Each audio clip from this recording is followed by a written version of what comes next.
La CLAR, junto con la Red de Iglesias y Minerías, quiere hacerse presente en esta tarde. Entonces nos vamos a tomar tiempo para presentarnos y para ver el objetivo de este encuentro, en el cual comenzamos el proceso de escucha hacia la Asamblea Eclesial Latinoamericana y con un tema hoy muy particular: economía samaritana y ecología integral más allá del extractivismo. 3 fechas que vamos a estar juntos, juntas, y que ustedes ya tienen que estar muy atentos, si bien se la vamos a recordar, para poder hacer progresivamente este camino. Bien, no estoy yo sola, me acompaña Moema. Moema, si quieres presentarte, con mucho gusto. Buenas noches desde Brasil, buenas tardes a ustedes. Entonces, desde Rio de Janeiro, de la Red de Iglesias de Minería, mi nombre es Moema Miranda, con Padre Dario compartimos acá también la coordinación de la red y otros compañeros están Guilherme, Alberto, y es una gran alegría estarmos empezando essa jornada, ¿no, Dani? De formación, Sí. de profundización, de reflexión para la participación tan importante de la vida religiosa en un tema esencial que es el tema de los extractivismos. Entonces, Exactamente. gracias. Y aquí estamos reunidos Vida Religiosa, Laical, porque hay mucha sensibilidad sobre esta temática y entonces tenemos que aprovechar muchísimo el tiempo. Moema va a ser moderadora de este espacio, la voy a acompañar con mucho cariño y entonces ahora, si te parece, Moema, ¿por qué no presentamos un poco qué es esto de la Red de Iglesias y Minerías para poder también conocer y saber cómo colaborar frente a este desafío tan grande? Invitamos entonces a Padre Dario Bossi, que nos acompaña al comienzo de este debate, que nos apresente un poquito esto de Rede Iglesias y Minería. Gracias, Moema. Un abrazo, Daniela, a todas y todos de la CLAR, de la Red de Iglesias y Minería. Esta red nació en 2013 a partir de una provocación.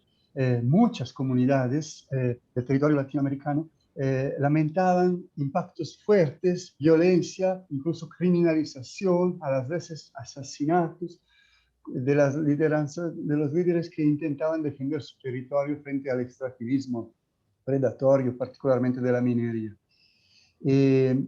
Percibíamos que la presencia de comunidades de fe, exactamente en los locales, en los territorios más amenazados, era una presencia que daba seguridad, que daba protección, que inspiraba resistencia, que permitía incluso conectar las comunidades, que les daba un respaldo, como que una fuerza institucional cuando las unía, las conectaba a sus propias iglesias y por tanto también, digamos, a la jerarquía, a la institución, que a las veces es importante cuando se pronuncia en defensa de las comunidades. Así que nació esta red como una oportunidad de intercambio, una red ecuménica que no es solo del mundo católico, sino que rescata todas las formas de espiritualidad, incluso en el diálogo interreligioso, que permiten la defensa de los territorios, que acreditan en la fuerza de las raíces ancestrales, de la conexión con nuestra madre tierra y también de las perspectivas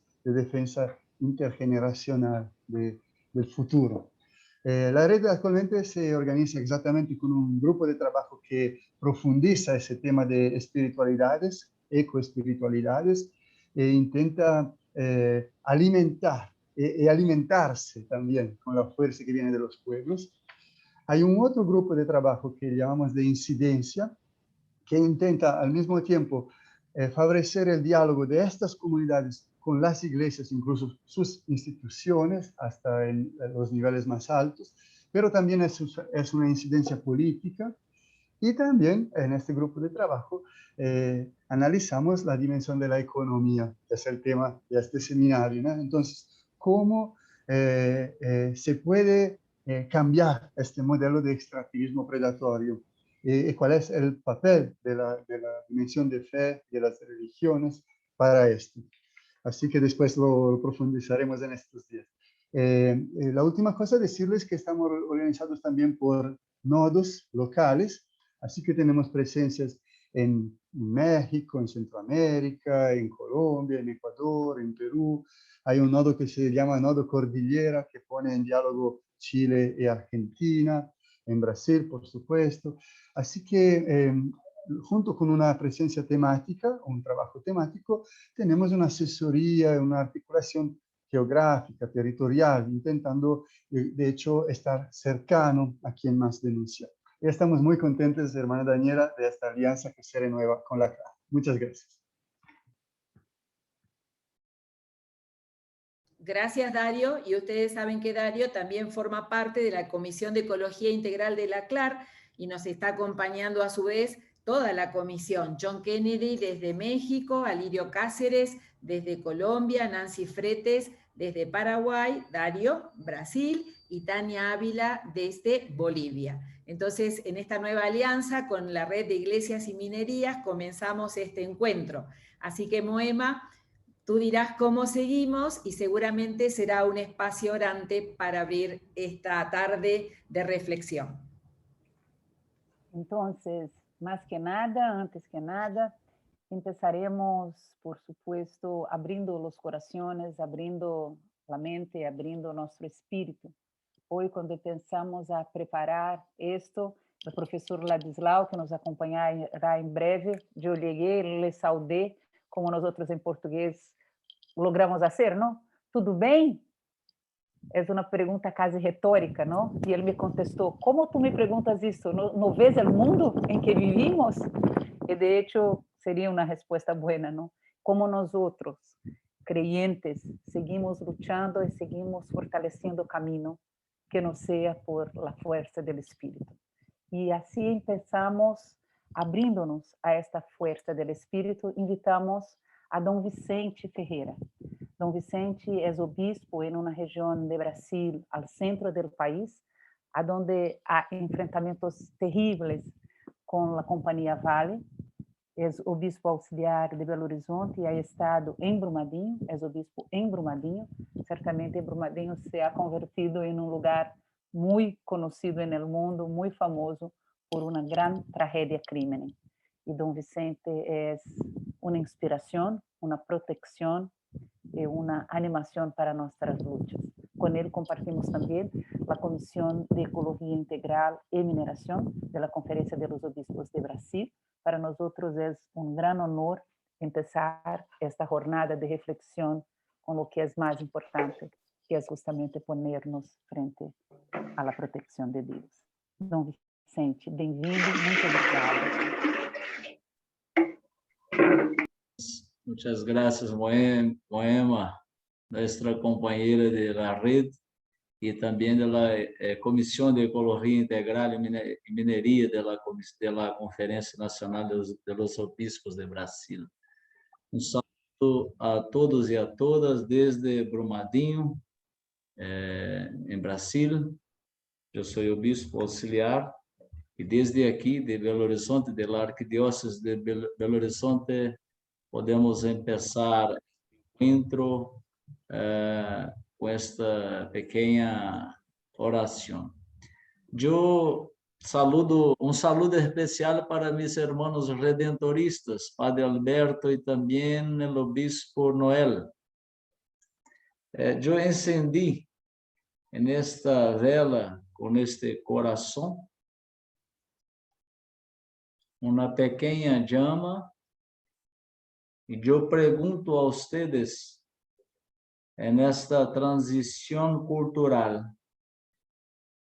onde estamos buscando a nova luz, neste tempo de Páscoa, que vocês têm em seus corações a presença de Cristo ressuscitado. E como nós decimos aqui em Brasil, calma, nadie está muito bem, ni tampoco a Madre Tierra, e necessitamos de novas luzes. Então,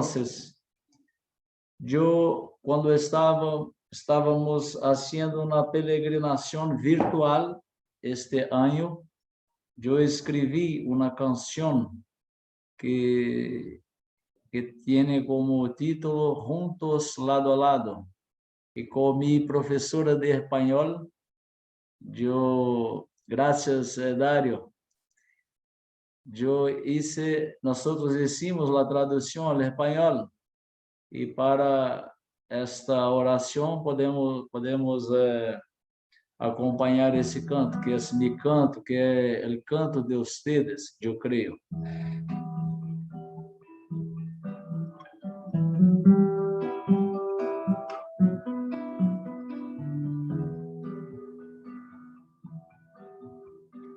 Todos somos hermanos, nadie se suelta la mano, unidos en un corazón, que así sea, Señor. Oh Señor, oh Señor,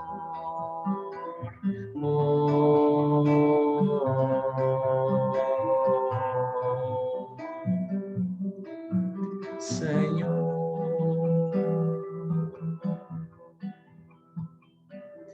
El amor es don sagrado, misterio que nos hermana.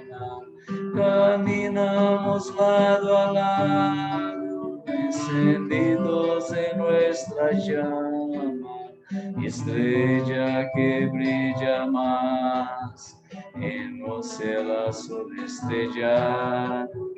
Palabra que nos conduce siempre juntos lado a lado. Todos somos hermanos, nadie se suelta la mano, unidos en un corazón, que así sea, Señor. Oh Señor, oh Señor,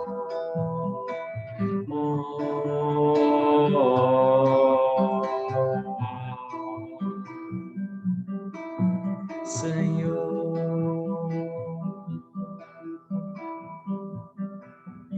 Dios es nuestro Padre, la tierra es nuestra casa. Queremos justicia y paz, unidos en alabanza, juntos peregrinos, firmamos nuestra alianza. Buen vivir es entropía, y fe, amor y esperanza.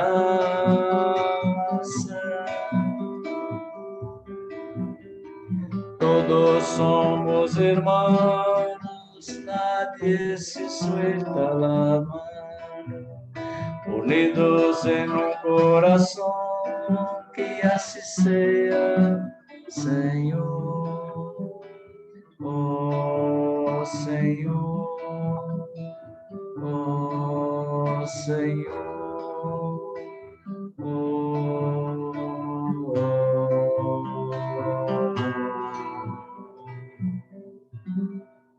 Señor.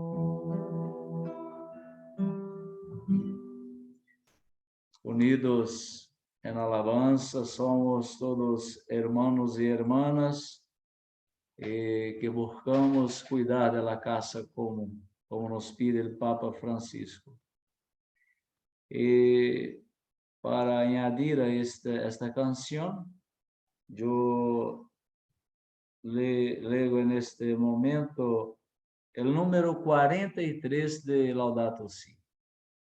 Si tenemos en cuenta que el ser humano también es una criatura de este mundo, que tiene derecho a vivir y a ser feliz, y que además tiene una dignidad especialísima, no podemos dejar de considerar los efectos de la degradación ambiental, del actual modelo de desarrollo y de la cultura del descarte en la vida de las personas.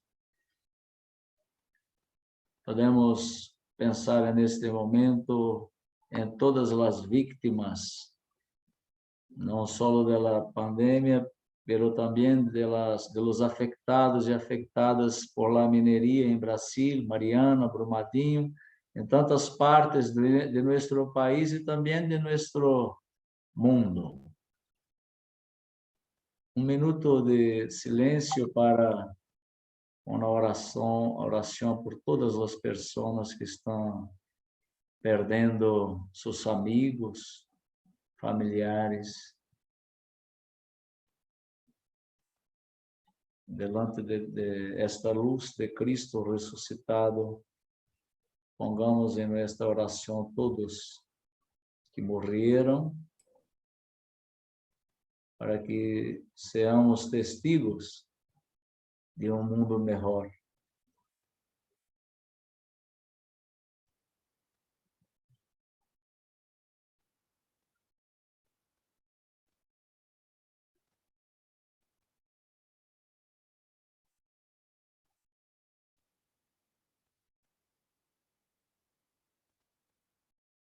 Alabado seas, mi Señor, con todas tus criaturas, especialmente el hermano Sol, por quien nos das el día y nos ilumina. Y es belo y radiante con gran esplendor. De ti, Altísimo, lleva significación. Alabado seas, mi Señor, por la hermana luna y las estrellas. En el cielo las formaste claras y preciosas y belas. Alabado seas, mi Señor, por el hermano viento y por el aire, y la nube y el cielo sereno, y todo tiempo. Por todos ellos a tus criaturas das sustento. Alabado seas, mi Señor, por la hermana agua, la cual es muy humilde y preciosa y casta. Alabado seas, mi Señor, por el hermano fuego, por el cual iluminas la noche y es belo y alegre y vigoroso y fuerte. Amén. Una buena noche y que Dios nos bendiga siempre en nombre del Padre, del Hijo y del Espíritu Santo. Amén. Un beso a todos y a todas. Muchísimas gracias, don Vicente, por este momento tan fuerte y profundo de comunión con tantos hermanos y hermanas y con tantas situaciones de dolor, por cierto. Si ustedes estuvieron atentos y atentas a la invitación, precede al título de lo que vamos a compartir hoy, que estamos en un proceso de escucha hacia la Asamblea Eclesial Latinoamericana.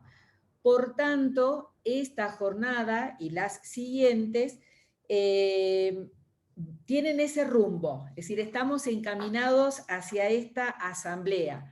Pero ¿de qué se trata esto? Eso es lo más importante. Yo me voy a tomar el atrevimiento de mostrarles rápidamente la página web a la cual todos ustedes están invitados a visitar. ¿Por qué? Porque justamente con el lema "Todos somos discípulos misioneros en salida", se nos convoca a iniciar juntos un camino, escuchemos muy bien, hacia la primera Asamblea Eclesial de América Latina y el Caribe. Lo hacemos como pueblo de Dios, lo hacemos en comunión con el Papa Francisco, quien en el video mensaje de inauguración de esta asamblea nos decía que él tiene el deseo grande de caminar, de estar junto a cada uno de nosotros en este proceso de preparación hasta noviembre, fecha en la cual se va a celebrar, porque es la primera vez que se hace. Entonces estamos realmente abriendo caminos. Este continente de la esperanza no puede abatirse y debe seguir abriendo caminos. Y el Papa nos decía: yo los acompaño con mi oración y con muy buenos deseos adelante y coraje. Por lo tanto, esta asamblea no es solo de obispos, o como también lo dijo el Papa Francisco, de una élite, sino que es de todo el pueblo de Dios. Y he aquí el carácter sinodal de esta asamblea. Por tanto, se nos invita, de acuerdo a esta palabra que hoy tanto se repite, a caminar juntos, laicos, laicas, religiosas, religiosos, diáconos, seminaristas, sacerdotes, obispos y todas las personas de buena voluntad que desean ser parte de este caminar en comunidad. ¿Cuándo se va a celebrar esta asamblea? Del 21 al 28 de noviembre en formato híbrido, un pequeño grupo presente en México y otro a través de estos medios que hoy se nos regalan, bajo la mirada de María de Guadalupe. ¿Y por qué esta asamblea? Porque viene convocada para celebrar los 14 años de la Quinta Conferencia General del Episcopado Latinoamericano y Caribeño, nuestra querida asamblea en Aparecida, y además hay dos eventos muy importantes. ¿Cuál es este horizonte? La celebración fundante de los 500 años del acontecimiento guadalupano, a celebrarse en el 2031, y los 2000 años del acontecimiento redentor de Jesucristo en el 2033. Pero este encuentro de hoy quiere tener como base justamente este proceso de escucha. Ya con este encuentro entre CLAR y la red Iglesias y Minerías, comenzamos el proceso de escucha en perspectiva sinodal. Esta va a ser la base de nuestro discernimiento y nos va a iluminar para orientar los pasos futuros como iglesia en Latinoamérica y el Caribe, y también en comunión con todos nuestros pastores, para acompañar a nuestro pueblo y para que en este proceso de escucha podamos sumar nuestra palabra y ser un continente sinodal. Ojalá que esto acontezca y lo comenzamos hoy. Así que muy bienvenidas y bienvenidos, y todo esto se va seguramente a montar en la página web, en la pestaña Escucha, para que también se recepcione qué es lo que decimos desde esta temática tan importante frente al extractivismo. Muy bien, Moema, entonces ahora todo tuyo. Gracias, Daniela. Gracias a todos y todas. Entonces, este proceso de escucha, de conversación, ha empezado en realidad con un documento que ha sido producido por Frei Rodrigo Peret, que comenzó a estudiar cómo, de qué manera, porque Padre Dario había dicho que la red comenzó porque nos demos cuenta que en las comunidades la presencia de la iglesia acompañando a su pueblo les daba fuerza en la caminada. Pero lo mismo han descubierto las grandes empresas, y los COEs de estas grandes empresas han buscado al Vaticano, han buscado la iglesia anglicana y están haciendo todo el tiempo su incidencia para tratar de disputar justamente esta atención de la iglesia. Entonces, es importante fortalecer y comprender la forma como actúan para que nosotros, muchas veces aislados en nuestras pequeñas comunidades, comprendamos la fuerza de nuestra unidad. ¿Cómo comprender, cómo entender la forma como actúan las empresas, a qué lógica siguen, y también cómo comprender desde el solo de las comunidades la fuerza de actuación y de defensa de la vida? Entonces, organizamos en torno de 3 conversatorios, este que comienza hoy y tiene por tema justo una perspectiva, digamos, más amplia del modelo. Entonces, modelo de desarrollo, capital por explotación, justicia para los pobres y para la tierra. Un segundo día, como ya nos ha dicho Dani, en que trataremos de las comunidades que enfrentan la minería y sueñan a partir de la ecología integral. Y un tercer momento, que son las iglesias y las alternativas económicas frente a la desigualdad que emerge, que está justo en la actuación comunitaria, en la actuación paroquial, en la actuación local. Hoy Para ayudarnos en esta reflexión, nos acompañan con mucho gusto, es una gran alegría, dos personas muy capaces de orientarnos en reflexión. El profesor Ladislao Dalbor, de Brasil, que ha hecho todo un trabajo de reflexión sobre la era que estamos viviendo, la era del capital improductivo. Él es profesor en la Pontificia Universidad en São Paulo y acompaña todo el esfuerzo de la economía de Clara y Francisco acá en Brasil. Y también Monseñor Londeño, de la diócesis de Jericó, a donde hace concretamente este apoyo a la lucha de las comunidades. Empezamos entonces con Ladislao. Ladislao, es un gran gusto, es de hecho un placer y un honor tenerte acá y tienes 15 minutos. Bueno, un gran abrazo a todos. Es muy bueno que estemos conversando en América Latina, sí, porque normalmente Brasil está un poco aislado de ese y hay que reforzar esa conexión. Tenemos muchos desafíos comunes y eso es vital.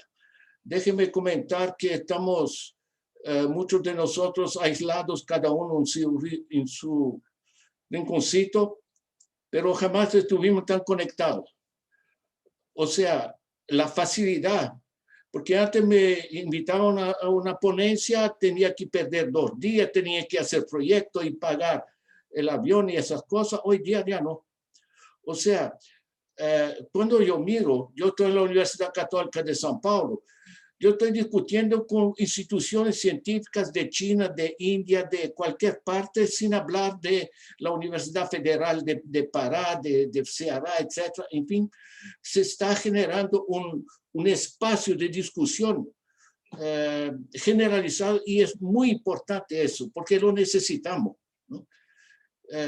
Y eso se está multiplicando, nos ayuda mucho.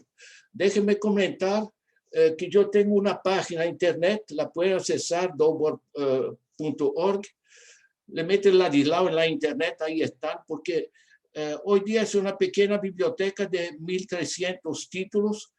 Están todo online, gratuito. Nosotros somos una red de profesores, de investigadores que le ponen todo en la internet gratuitamente, Open Access, Creative Commons, esa cosa que llaman hoy día, ¿no?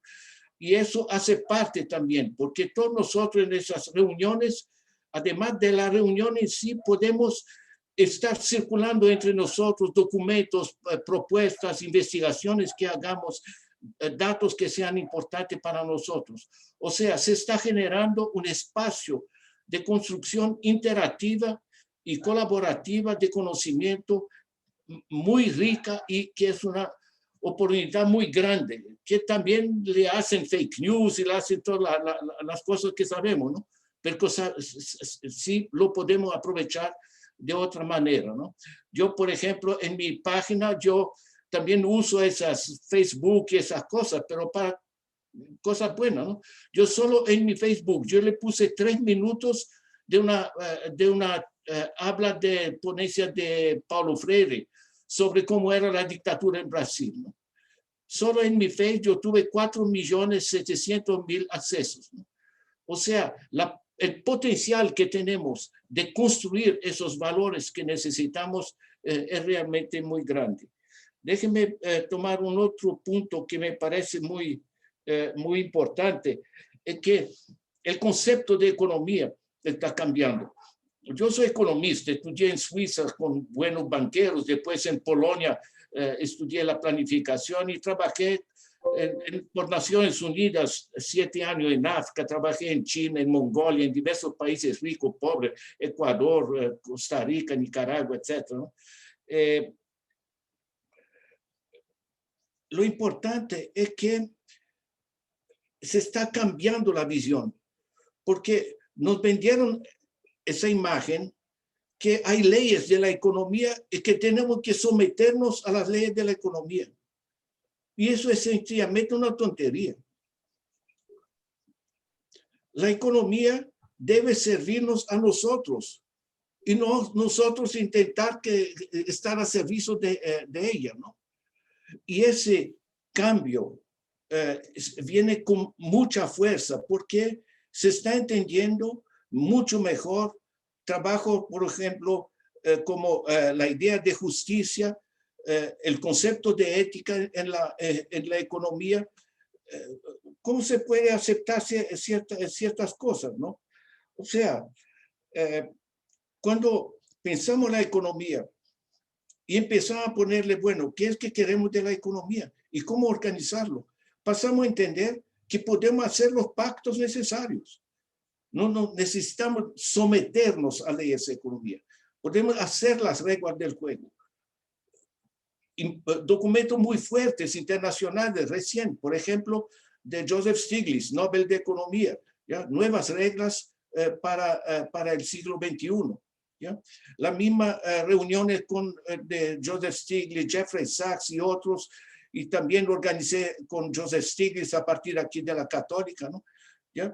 O sea, toda esa gente está trabajando con la visión de una otra economía. ¿Ya? Y eso es un cambio, porque hemos pasado 40 años de este neoliberalismo catastrófico, de concentración de ingresos, de destrucción ambiental, etc. ¿Ya? O sea, son pactos, son nuestras opciones políticas. El tercer punto que yo quisiera mencionar, uno no va a resolver el mundo en 15 minutos, ¿no? Pero sí abrir ventanas, digamos así, ¿no? El tercer punto que yo quería mencionar es que en el plan internacional, en la discusión económica, estamos trabajando con el concepto de convergencia de procesos críticos. ¿Ya? Tenemos evidentemente la destrucción ambiental que es catastrófica en todo el planeta. ¿Ya? No es solo el calentamiento global, es también la destrucción de la biodiversidad, la contaminación generalizada del agua dulce, incluso de aguas subterráneas con exceso de agrotóxicos, etc. En fin, la destrucción de la vida en los mares. El año pasado hemos perdido 120 miles de kilómetros cuadrados de bosque, ¿no? de bosque original. Y por ahí va, ¿no? O sea, es la lógica. Cuando uno toma la Samarco, ¿no? Samarco tiene buenos ingenieros. Ellos sabían que el dique estaba mal, ¿no? Pero es más importante pagar dividendos a los accionistas, ¿no? Que está el Bradesco, está la Billiton, está la Vale, en fin, de que arreglar las cosas. ¿Por qué? Porque hay un otro sistema de financiarización que cambió, digamos, la lógica empresarial. ¿Ya? Entonces, cuando uno mira lo que hizo la Volkswagen, lo que hace la Johnson & Johnson, el Purdue, los más variados, o lo que hizo la multinacional British Petroleum en el Golfo de México y por ahí va. O sea, el sistema capitalista cambió porque lo que teníamos en la cabeza es el tipo, un fabricante de zapatos, bueno, estamos diciendo que está explotando a los trabajadores, pero él produce zapatos, lo que es bueno. Para explotar a los trabajadores, por lo menos tenía que darles empleo. ¿Ya? En Brasil tenemos 212 millones de habitantes y no más que 33 millones de empleos formales privados. La cosa no está funcionando, se está financiarizando, se cambió la cosa. Entonces, tenemos un problema ambiental, que es uno, ¿ya? Y eso es una catástrofe slow motion catástrofe, dicen los americanos, ¿no? En cámara lenta, una catástrofe en cámara lenta. Ahora tenemos los 7.8 miles de millones de habitantes, todos queriendo consumir más, y eso no funciona. Esa es aritmética, sencillamente no funciona. Tenemos los dramas ambientales y tenemos los dramas sociales, porque estamos destruyendo el planeta básicamente por los intereses del 1% más rico. La gente no se da cuenta porque son muchos millones, ¿no? Pero que tiene Brasil bilionario, lo llamamos, que tiene un millón de millones, ¿no? ¿Ya? 1.000 millones. Si él lo hace una inversión en papeles, ¿no? Que le paga 5% al año, él está aumentando su fortuna en 137.000 al día. ¿Ya? Es una bola de nieve, ¿no? Que se acelera, que nos llevó a la situación actual. Nosotros tenemos 20 personas en el mundo, 20 personas que tienen más riqueza que 3,9 miles de millones de habitantes, la mitad más pobre del planeta.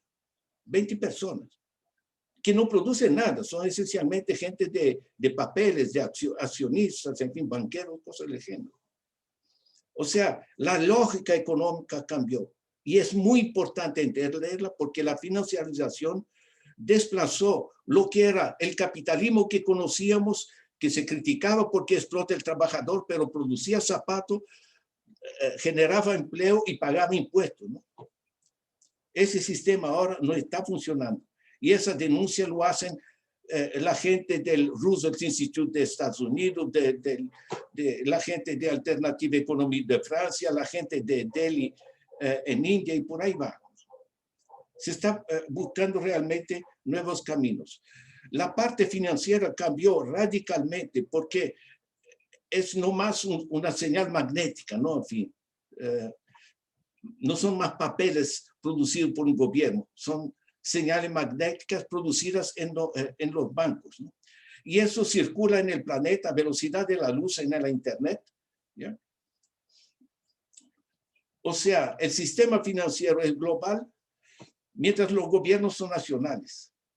O sea, la cosa se desajustó de manera absolutamente radical. O sea, cuando uno toma la convergencia del crisis ambiental, del crisis de la desigualdad, ¿ya? Tenemos 850 millones de personas pasando hambre, ¿no?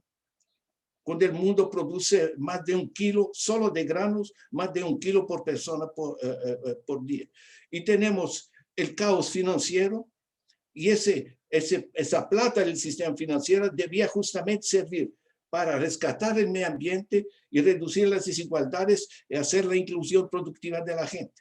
Y no, está en el sistema, en el casino financiero. ¿Ya? Esos son los desafíos. Encima de eso cae la pandemia, el COVID, y lo interesante es lo siguiente. Esa convergencia de crisis genera una oportunidad. Están todos buscando nuevos caminos. Cuando yo veo el Financial Times dice que tenemos que asegurar un ingreso básico universal y cosas del género, uno piensa, ¿qué pasa? La gente está buscando nuevos rumbos y esa es la oportunidad para nosotros. Y es la importancia de reuniones como esas. ¿Ya? Mi papel en eso, yo soy economista, ¿ya?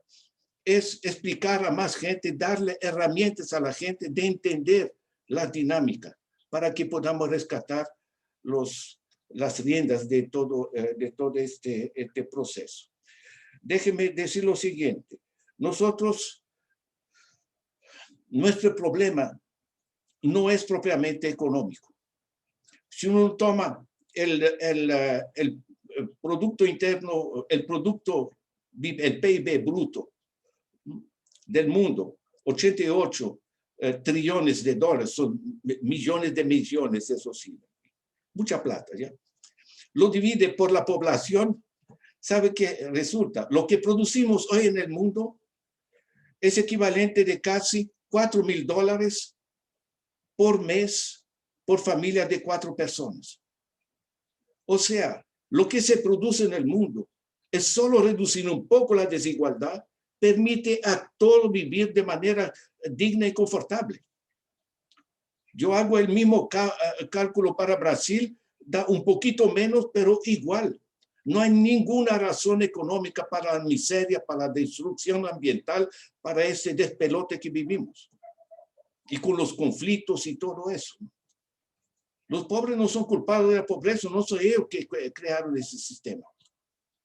Y los ricos tampoco merecen la riqueza, ni los pobres merecen la pobreza en que están, ni los ricos su riqueza, porque están básicamente utilizando mecanismos financieros de explotación.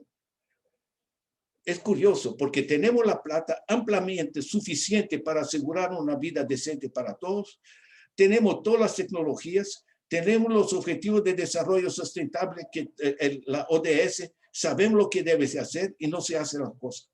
Nuestro problema no es económico, es de organización política y social. De ahí que reuniones como esa, discusiones de la economía de Francisco, todo el trabajo que hacen innúmeros personajes por ahí, juntando la gente, organizando nuevas ideas, todo eso, a mi juicio, es fundamental. Lo que hacer no es complicado, tenemos que asegurar el ingreso para todo, ingreso básico. No se puede tener una madre que no pueda comprar la medicina para su hijo y cosas del género. Y tenemos la plata, tenemos los recursos, ¿ya? Pero tenemos que asegurar también el acceso a los bienes sociales, ¿no? Porque una cosa es el dinero en el bolsillo para pagar el supermercado. Otra cosa es que uno no va a comprar una central de policía, cosas del género. O sea, tenemos que tener acceso a políticas sociales, educación, salud, seguridad, esas cosas. Eso se tiene que equilibrar. Tenemos que tener políticas públicas de empleo. Es absurdo tener un montón de cosas para hacer y un montón de gente parada, ¿ya? Mientras la plata va para grupos financieros surrealistas, ¿no? O sea, los Estados Unidos lo están discutiendo ahora con Biden, ¿no? Los programas públicos de empleo, ¿ya? Perfectamente viable, porque tú pones la gente para trabajar, eso resulta un producto y cubre la plata que le meten, ¿no?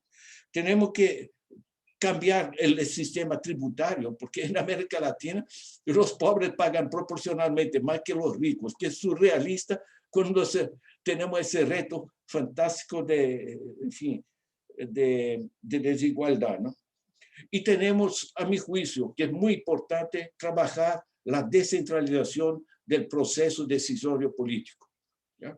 Somos básicamente países urbanizados, y los problemas de la seguridad, del ambiente, los básicos del cotidiano de nosotros, de la sobrevivencia, se dan a nivel de municipio. Mientras que la plata continúa en grupos transnacionales, en gobiernos centrales, pero no llega a la base de la población. Yo acompaño cómo funciona Alemania, cómo funciona Suecia, cómo funciona China, que tuve varias veces, y son sistemas sumamente descentralizados que permiten que haya una aproximación entre la democracia política y la democracia económica.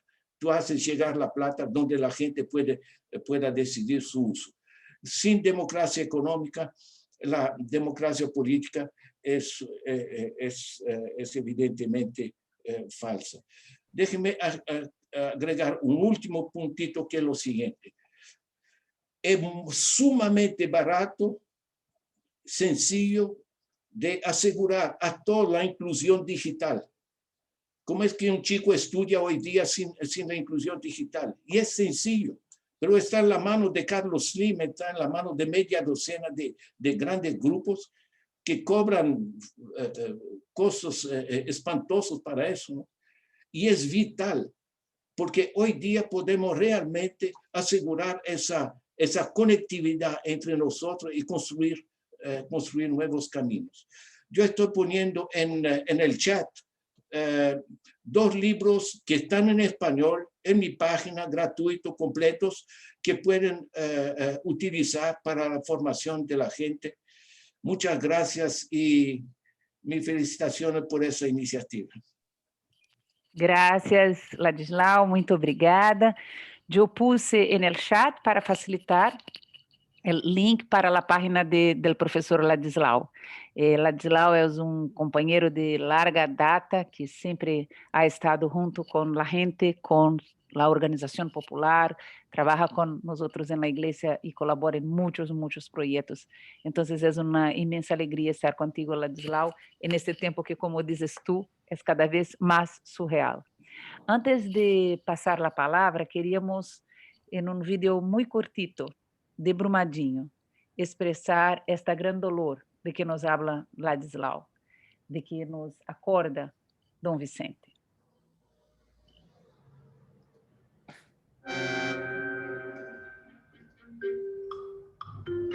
Desde 25 de janeiro de 2019, a Vale S.A. não mede esforços para garantir a reparação da bacia do Paraupeba, a fim de assegurar que a vida da população passe a ser inclusive melhor do que era antes.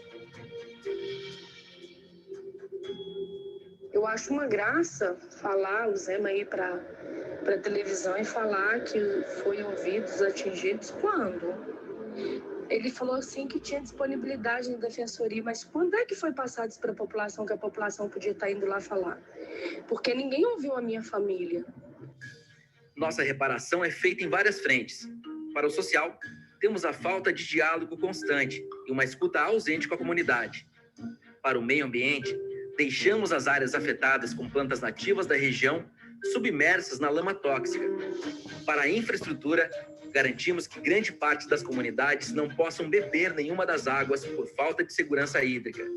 E o mais importante de tudo, passamos a boa imagem da Vale, investindo em propagandas midiáticas, contando apenas a verdade.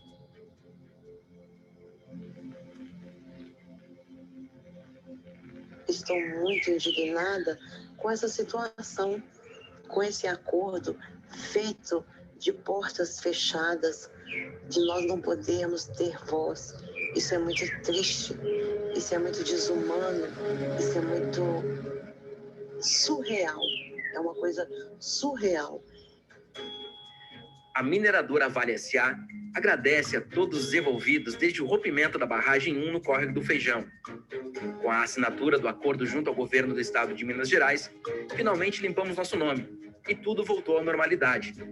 Agora, acionistas e investidores poderão dormir tranquilos e com consciência limpa, pois o crime não caiu na conta deles.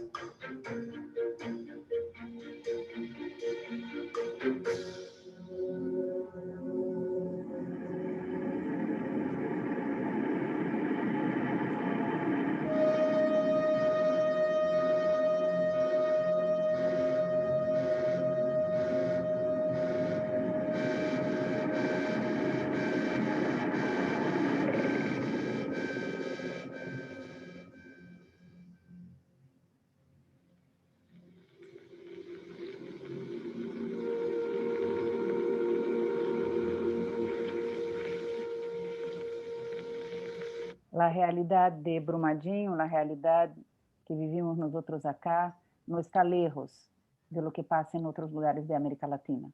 E é com esta comoção, com esta confiança de que somos hermanos, que invitamos a Monsenhor Ludenho, que é o bispo em Jericó, para fazer uso da palavra, compartilhar sua reflexão frente a esta realidade, como han dicho Ladislau e a senhora que escutamos agora no vídeo, que nos parece cada vez mais surreal. Mientras tanto, é nesta realidade que temos que atuar como vida religiosa, como leigos, como laicos. Monseñor. Buenas tardes o boa noite lá para aquellos que ya están más cerca de la noche. Un saludo desde Jericó. Estoy a 2000 metros de altura en una zona de montaña, una diócesis relativamente pequeña, y aquí llevo 7 años y medio. La minera, que es una gran empresa multinacional, lleva 18 años. Por tanto, yo entré perdiendo, como dicen los que tienen algunos juegos, y entran cuando el otro ya se ha movido mucho. Y la minera apenas está pasando de la exploración a la explotación. Pero estos 18 años, evidentemente, los ha sabido utilizar para entrar muy suavemente. De tal modo que hay mucha confusión en las personas que no saben exactamente de qué se trata y lo peor, qué es lo que puede pasar. Ahí es donde, como iglesia, tratamos de estar con presencia. Lo primero que hicimos hace unos 5 años fue publicar una cartilla con apartes de la encíclica del Papa Laudato Si, Sacamos 20.000 ejemplares, repartimos a mucha gente, a los maestros, etc. Aunque este es un lenguaje, digamos, sencillo, la gente no percibe la conexión con la realidad minera, porque es que todavía no hay una excavación, todavía no hay obreros en casco y overol. Entonces el tema en ese sentido es muy complejo. A nivel interno, desde hace 3 años, pusimos en el pensum del seminario, que la diócesis tiene un pequeño seminario mayor, la ecotología como una materia fundamental y donde se ve la problemática real de todo lo que sería el cuidado de la naturaleza. ¿Qué digo yo? Yo llegué a la diócesis y no sabía nada de minería. Evidentemente que de niño ya tenía cosas de minería, porque aquí me dicen, sin minería no hay bicicletas, sin minería no hay relojes, sin minería no hay celulares. Entonces, desde niño, hace muchos años, hemos tenido cosas de la minería. Y creo que la mentalidad, y desde que yo llegué, ya he cogido un eslogan, que es el que repito. Minería sí, pero no así ni aquí. Por estas razones. Minería sí, porque la minería seguirá. Necesitaremos ladrillos, arena, a lo mejor necesitaremos hierro. O sea, eso va a seguir hasta que se acabe la humanidad.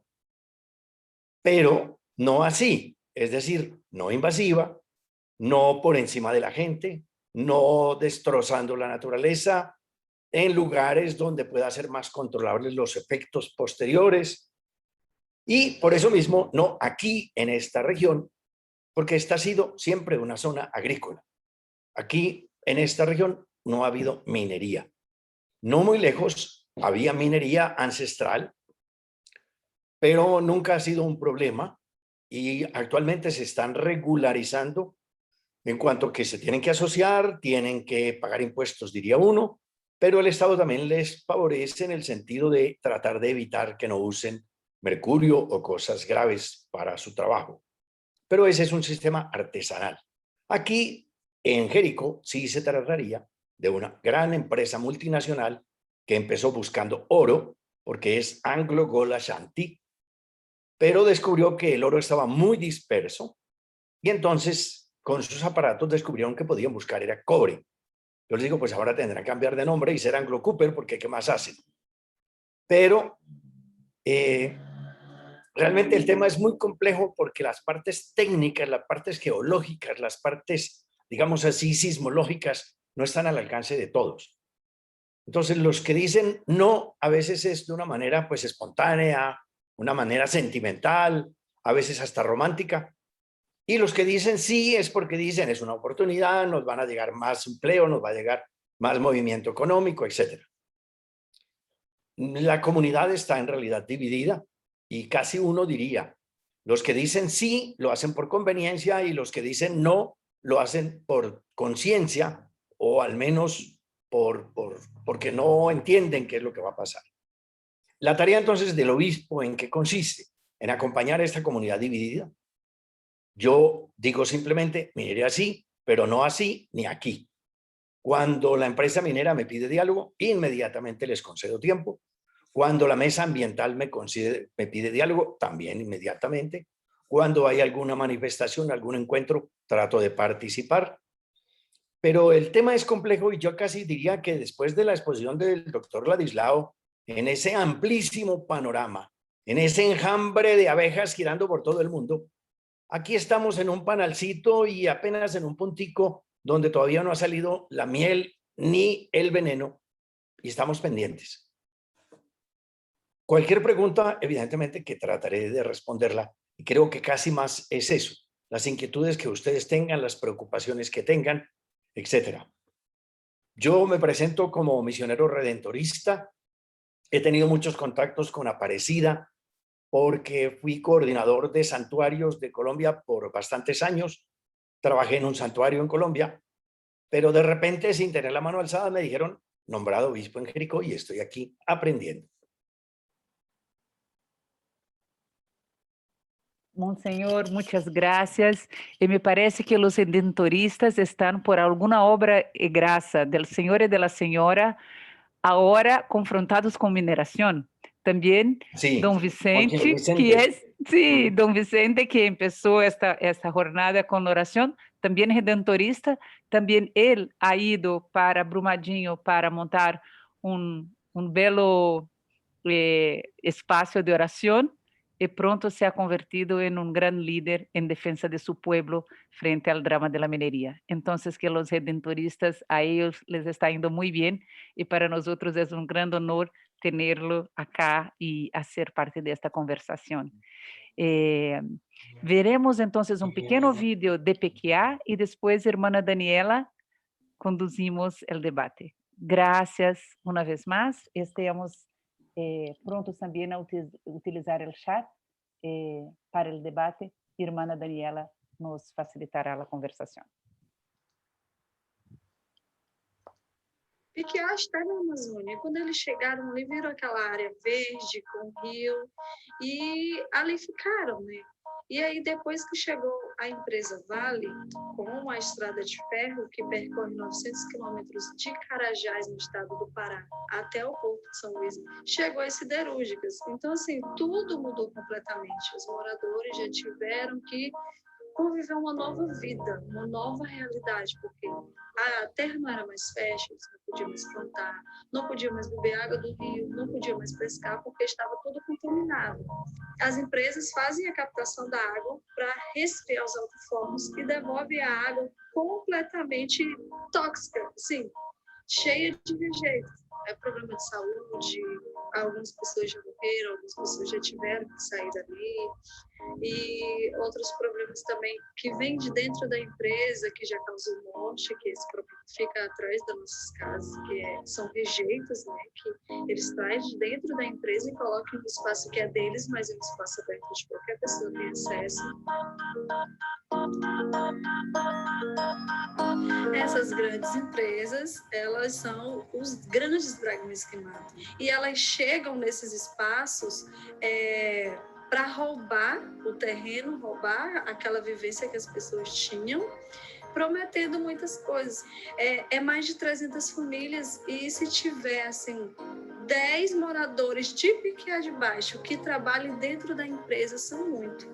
E se esses que trabalham, às vezes eles trabalham em empresa terceirizada e no pior espaço, que é onde é o descarregamento das gaiolas de carvão.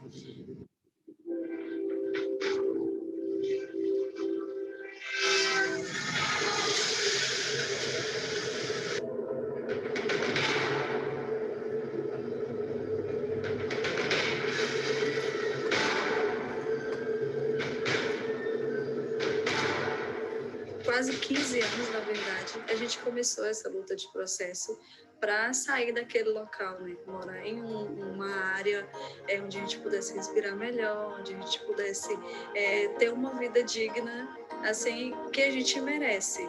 A Ceilândia, como já disse, era a cidade onde tinha muito açaí. E hoje você não encontra mais, por conta do que as empresas fazem, dessa violação, porque de um lado está a Vale, do outro lado está as empresas siderúrgicas. E PQA de baixo está no meio, então a gente está cercado pelos dragões de aço, como a gente chama.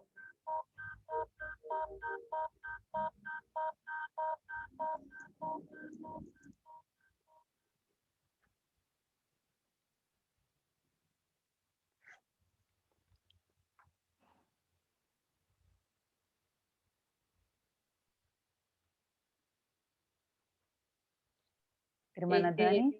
Sí, este vídeo nos dejaba algunas preguntas al final, ¿no? Y nos invitaba también a cómo modificar este modelo tan destructivo. Y en esta tarde hemos escuchado con mucha intención, sí, con corazón, corazonando las palabras de Ladislao y de Monseñor Noel. Entonces nos vamos a dar un momentito para hacer algunas preguntas, sea por chat, y si no se dan en forma escrita, como ahora estoy viendo, levantar la mano, poder intervenir, ya que el diálogo en este proceso sinodal es justamente el que nos ayuda a intercambiar pareceres, a entretejer reflexión y a construir un futuro que incida y transforme en nuestra realidad. Entonces, si quieren, mientras ustedes pueden escribir en el chat, o pensar alguna pregunta, ya le podemos dar la palabra a Wellington. Adelante, puedes encender tu micrófono. Muy buenas tardes para todos. Estoy hablando desde Bogotá, Colombia, y tengo una pregunta. Desde la ciudad, nosotros citadinos vemos esto como un poco alejado, ¿no? Aquí se viven otras realidades, inseguridad, otro tema. Nosotros desde la ciudad, ¿cómo podemos sensibilizar? Les hablo desde la parroquia, a la diócesis, a la gente, sobre estos temas, porque de alguna manera pues nos va a repercutir en el futuro, ya que vemos que no solo en la parte de Jericó, sino en el Chocó y hacia el lado del sur del país están explotando lo que llaman con dragones, o sea, dragas gigantes, y están acabando con los ríos y esto. Pero como esto no nos afecta directamente a la ciudad, ¿cómo podemos sensibilizar desde acá? Esa es la pregunta. Muchísimas gracias, Wellington, y podemos escuchar entonces o a Ladislao o a Monseñor. Si quieren abrir sus micrófonos e intervenir, muchas gracias. Adelante. Bueno, mira, primera cosa es que la riqueza minera, yo tomo por ejemplo en Brasil el petróleo que están privatizando o la minería ahí de la Valle de Río Doce, Samarco, etcétera, ¿no? Son bienes naturales, son de la gente, ¿ya? Lo natural es, por ejemplo, la exportación que hacemos ahí del hierro, ¿no? De la región del Samarco, de otros, que sirva para financiar infraestructuras y políticas sociales para la gente, porque es una riqueza de la nación, ¿no? Lo mismo, igual petróleo, ¿ya? Yo estuve ahora en Angola, ellos tienen 15 años de reservas de petróleo, están importando bienes de lujo para la gente en vez de financiar el desarrollo, ¿ya? ¿Por qué? Porque se apropiaron de esa minería, ¿ya? Para una colusión entre grupos multinacionales, grandes corporaciones y las élites locales, ¿ya? Y eso no funciona, ¿ya? La ruptura de Venezuela se dio en torno de eso. Todas esas élites de Venezuela, antes de Chávez, jamás produjeron nada. O sea, utilizaron el petróleo que pasaron a las multinacionales y con esa plata vivían bien arriba. O sea, el eje central es explicar a la gente que son riquezas de la nación que tienen que servir para el desarrollo de la nación. Son bienes comunes. Ahora, el segundo eje y el principal es que se trata, yo vuelvo a decir, nuestro problema no es económico, es de organización política y social. O sea, hay que tener un gobierno con pantalones, ¿ya? Que pueda decir a esos grandes grupos, mira, eso aquí no pasa así. Y eso es una guerra, y esa guerra solo se vence. Yo me acuerdo, por ejemplo, de toda la lucha de Ecuador, ¿no? Y toda la contaminación que hicieron ahí. O sea, es una lucha política. Yo me acuerdo, yo era chico, claro, en los años 50, nosotros hicimos un gigantesco movimiento, se llamó Un Petróleo en Oso, ¿no? Y logramos contener la privatización, perdón. Ahora con este gobierno en fin, no voy a calificarlo, pero es el gobierno que tenemos, ¿no? Eso lo están pasando todo, ¿ya? O sea, Brasil exporta su petróleo, importa derivados, ¿ya? Y eso se transforma en dividendos. Igualito Mariana, Brumadinho, todo igual, ¿ya? Se transforma en dividendo para grupos financieros nacionales e internacionales que están siempre coligados, ¿ya? Y a la vez de servir para el desarrollo del país. Es una riqueza que acaba, ¿no? Ellos lo llaman de producción. Son países productores de petróleo. ¿Quién produce petróleo? Petróleo no se produce. Es una herencia natural que pertenece a la gente. Son bienes comunes y esa lógica es una lucha importante a nivel internacional. Muchísimas gracias. Bueno. Monseñor Noel, tenemos una pregunta para usted. ¿Por qué Permíteme un instante, sí, con que mucho quería gusto. responderle a Willington. Adelante. Muy brevemente. Yo considero que la iglesia es parte de la realidad y es parte de las soluciones y también de los problemas. Por eso me parece que una primera cosa es tomar el tema de ecología, no como una obsesión, no vamos a abrazar árboles, pero sí como una convicción. Y eso tiene que aparecer en la homilía, en los grupos de pastoral, el encuentro con la gente. De pronto se puede crear un grupo de análisis ecológico, de análisis, digamos, de las relaciones con las criaturas, con la naturaleza. Esa parte, digamos, de conciencia, de convencimiento, es como no visible, pero continua. Y luego viene la realidad de descubrir que esto a largo plazo tiene consecuencias fatales. Y la gente tiene que irlo entendiendo, también los de la ciudad. Ellos entienden por ahora contaminación. Ese es un tema que tiene que ver con todo esto. Pero también tienen que ver con el tema del manejo de las riquezas, como decía el doctor Ladislao. Es decir, para dónde se mueven los capitales. Eso afectará a las ciudades a largo plazo. De hecho, para mí, que vivo a 2 horas de Medellín o 3 horas, es más grave y más difícil, más complicado, más dañino vivir en Medellín que vivir aquí. Algún día la gente lo tiene que entender. Medellín sigue siendo como una esponja que atrae a los viejitos porque dicen, tienen hospitales, que atrae a los jóvenes porque dicen, tienen universidades, que atrae a los trabajadores, a los intelectuales porque tienen posibilidades de trabajo. Aquí no hay esas condiciones, pero la gente no pasa hambre realmente. La gente vive tranquila, no hay ninguna contaminación. Aquí la gente no necesitará ni siquiera médico. Pero eso a la gente le cuesta entenderlo y mucha gente de Jericó y de todas estas zonas se van a vivir a Medellín porque el modelo de progreso solo lo va a entender el que un día diga, ¿para qué me sigo contaminando viviendo en esta gran ciudad, pudiendo vivir tranquilo, virtualmente en un trabajo nuevo, en un lugar bien sereno, bien campestre?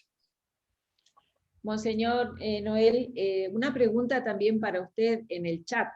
¿Por qué no minería en Jericó y dónde sí? Si eso depende del contexto de Jericó, por ejemplo. Bueno, en Jericó nosotros tenemos una montaña que no es una roca de Suiza. Las montañas acá son muy frágiles. De hecho, tenemos derrumbes, desmoronamientos de montañas, etc. Entonces, la parte geológica creo que la pasan muy rápido y la disimulan, pero es una realidad que debería decir, aquí no, aquí no. Segundo, el tema de la cultura que ya existe, que la gente vive del campo, que la gente tiene sus cafetales, sus platanales o lo que sea, pues entra una gran empresa, va a traer una cantidad de obreros que los va a tener que traer de fuera. Y entonces existe en Antioquia, no muy lejos diría uno, un pueblito que se llama Remedios. En la novela de García Márquez hay un personaje que se llama Remedios la Bella, pero es solo en la novela, porque Remedios, que es un pueblo minero, es una fatalidad. Una fatalidad. Entonces la pregunta es, ¿dónde la minería? Pues yo no se la recomiendo a nadie, pero si me dicen que la van a hacer en el desierto de Atacama a 1000 kilómetros del primer poblado, pues a lo mejor se puede hacer. ¿Dónde la minería? Donde sea hecha de tal manera que sea participativa de la gente, diría uno, artesanal, etcétera. ¿Dónde la minería? Donde no haya ya una cultura. Entonces no van a cambiar. Y la gente que no tiene mucho, pues va a decir, bueno, intentemos con esto. Yo creo que de técnicas mineras a técnicas mineras hay muchas diferencias y también de lugares donde se pueda trabajar. Por eso digo, no me atrevo a decir no a la minería, eso lo podrán decir dentro de 200 años. Por ahora no, porque seguimos necesitando hierro, seguimos necesitando tanta cosa. A la empresa Anglo Gold que se dedicaba al oro, yo un día les dije, ¿ustedes para qué van a escarbar en una montaña a sacar oro? Vayan a la bóveda de un banco y sacan de ahí los lingotes listos. Pero eso no tiene solución así tan fácil. Bueno, muchas gracias, Monseñor. Tenemos manos levantadas. Le vamos a dar la palabra a Gloria Díaz. Adelante, puedes abrir tu micrófono. Muchas gracias, gracias tanto Monseñor como al profesor Landau. Yo tuve la oportunidad de trabajar en la Contraloría de la República en un estudio que se hizo en el 2013, liderado por el economista Luis Jorge Garay, en la que realmente se demostraba cómo es el modelo extractivista en sí mismo el que no es viable. Y es un modelo extractivista enclavado en un sistema capitalista que sigue siendo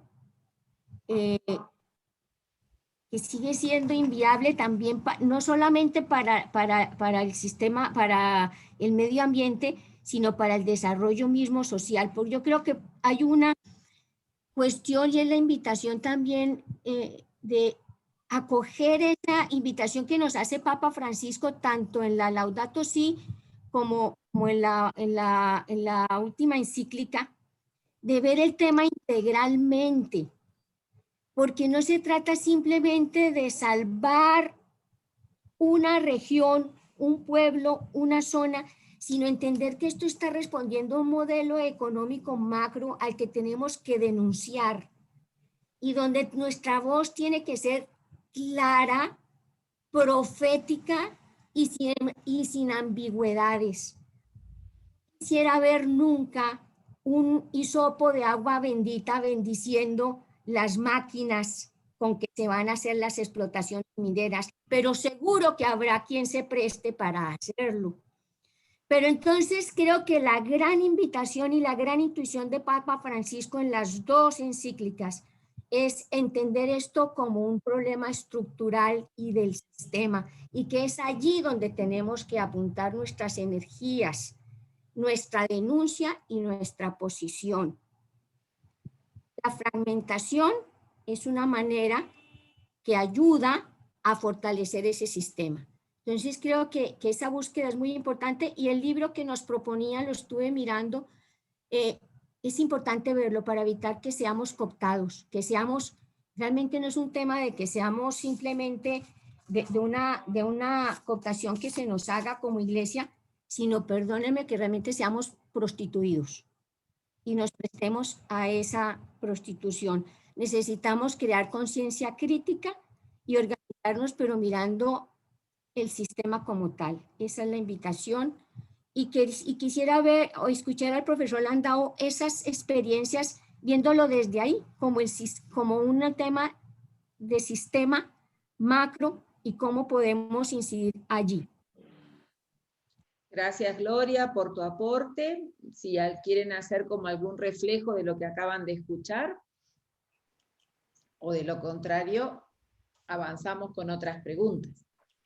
Mira, yo quisiera solo comentar que, primero, que tenemos las tecnologías para no hacer de la minería tanta porquería, ¿no?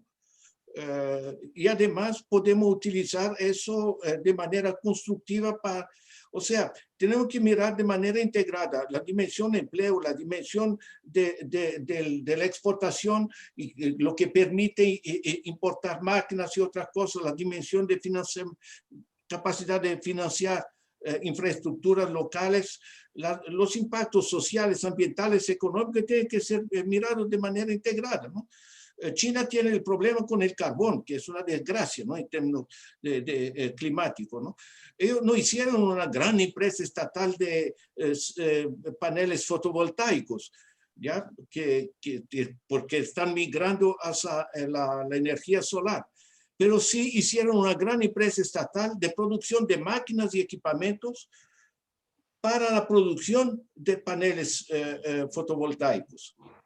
O sea, es como utilizar el estado ¿cómo se llama? El motor de arranque, ¿no? Que se prende el motor, ¿no? ¿Ya? Porque a partir de ahí, cualquier pequeña empresa en cualquier parte de China puede comprar esas máquinas y producir los paneles fotovoltaicos según la demanda regional.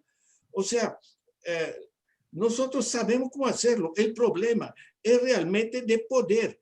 ¿Cómo es que uno va a meterse con la Vale, ¿no? Que va a saber Carajás, va a saber esas cosas, ¿ya? Cuando están así con los grandes grupos políticos, ¿no? Que están, o sea, la desgracia es esa, ¿no? Eso ahí, tener recursos minerales es bueno, ¿ya? Sabemos cómo hacerlo, ¿ya?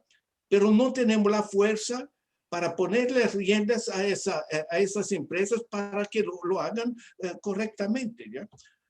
El desafío es realmente, esencialmente político, ¿no? Yo quedé emocionado con esos minutos de película ahí de Brumadinho, de esas cosas, porque el grado de cinismo de esas empresas es espantoso, ¿no? En fin, lo que ellos hacen, y la propaganda que hacen, y tiene esa media en la mano, en fin, esas cosas.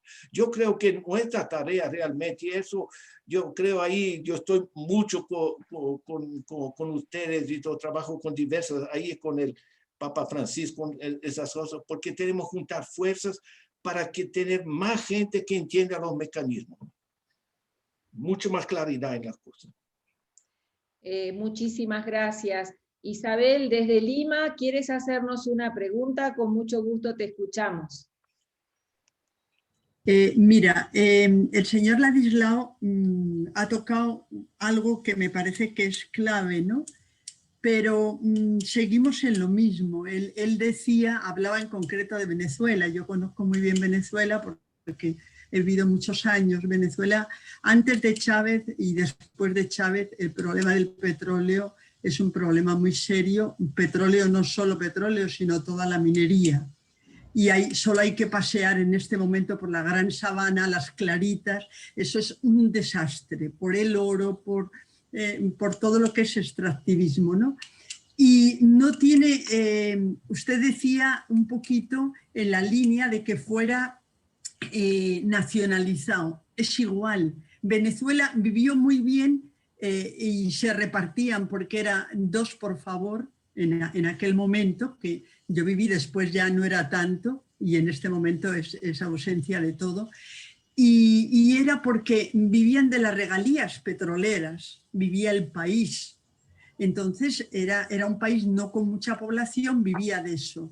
Para mí el problema es mucho más serio y más profundo, porque ciertamente igual, como decía, igual, es necesario, o decía el monseñor, ¿no?, que es necesario la minería, pero yo me planteo, no es posible hacer una minería que sea ecológica y que no sea sacar por sacar, extraer por extraer, para acumular, para tener, para que... Porque si recorremos América está llena. Vamos desde Chile, subimos para arriba, Ecuador, seguimos por Perú, porque Perú hoy no se ha tocado. Vayan a Cajamarca, vayan todas las lagunas contaminadas, con el extractivismo que hay por ahí, sigan a Madre de Dios. Yo ahora en este momento estoy en Perú. Pero por donde pase uno, toca. Ecuador, Bolivia. Entonces, yo creo que es una llamada urgente a la Iglesia, es una llamada, yo me siento parte de la Iglesia, soy religiosa, es una llamada a tomar conciencia del tipo de modelo económico que hablaba una compañera colombiana anteriormente, ese modelo económico que es extractivista, que es neoliberal, pero sea bien desde el gobierno o bien sea de las empresas privadas, porque todos somos iguales. Gracias. Ahí les dejo. Gracias. Sí, adelante, monseñor. No, solo quería primero agradecer a Gloria y agradecer a Isabel. Yo creo que ampliamos el panorama de los temas que hay que ir mirando. Evidentemente que el ideal es una minería ecológica, pero eso es casi una contradicción en los términos. Es una cosa muy destilada y muy difícil de manejar. El ideal sería cero minería. Es otra cosa imposible de manejar en la realidad humana en que estamos. Perdón.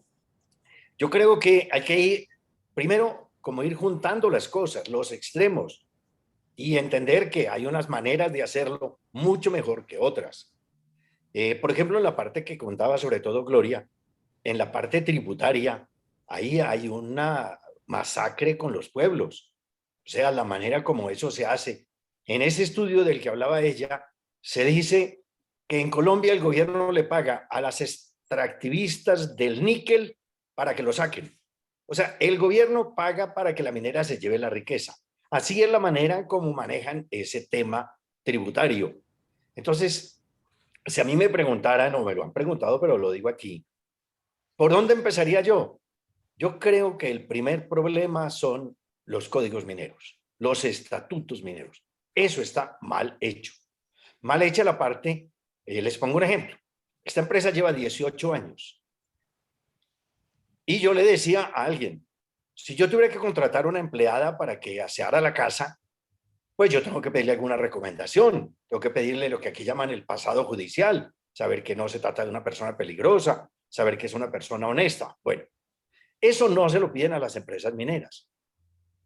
O sea, las empresas mineras no tienen que demostrar un pasado judicial limpio, no solo económicamente, sino socialmente y ecológicamente.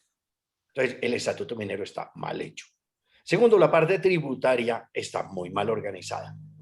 Ellos incluyen en la rendición de cuentas lo que gastan en galpones que hacen, carros que contratan, carreteras que hacen para la mina. O sea, al final lo que recibe el Estado o el pueblo mismo donde está la minera es mínimo, es mínimo.